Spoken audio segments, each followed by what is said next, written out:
Thailand ও কম্বোডিয়ার সংঘর্ষের গল্পটা যেন ইতিহাস, ভূগোল আর জাতীয় গর্ব এই তিনের এক জটিল মিশ্রণ। সব শুরু হয় এক প্রাচীন মন্দিরকে ঘিরে, নাম তার প্রহ বিহার। এটি পাহাড়চূড়ায় দাঁড়িয়ে থাকা এক ধর্মীয় স্থাপনা, যা ইতিহাসের পাতা ঘেঁটে দেখা যায় 1907 সালে ফরাসি উপনিবেশিক শাসনে কম্বোডিয়ার মানচিত্রে চিহ্নিত ছিল। কিন্তু থাইল্যান্ড সেই মানচিত্র মেনে নিতে চায়নি। 1962 সালে আন্তর্জাতিক বিচার আদালত ICJ রায় দেয় মন্দিরটি কম্বোডিয়ারই।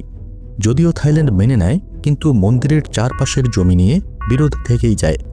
সময় গড়ায় 2008 সালে আগুনে ঘি ঢালে কম্বোডিয়ার সিদ্ধান্ত মন্দিরটিকে ইউনেস্কো বিশ্ব ঐতিহ্য হিসেবে নথিভুক্ত করা। এতে থাইল্যান্ডে ক্ষোভ ছড়ায়। মানচিত্রে তখন দেখা যায় দুই দেশের সীমান্তে সৈন্য মোতায়েন, গোলাগুলি আর হাজার হাজার সাধারণ মানুষের স্থানচ্যুতি। কয়েক বছর ধরে থেমে থেমে সংঘর্ষ চলতে থাকে।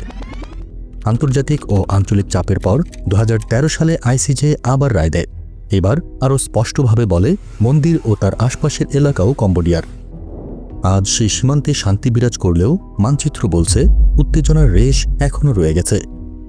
এই গল্প আমাদের শেখায়, মানচিত্র শুধু ভূখণ্ড দেখায় না, কখনো কখনো তারা ইতিহাস, পরিচয় আর সংঘর্ষের গল্পও বলে।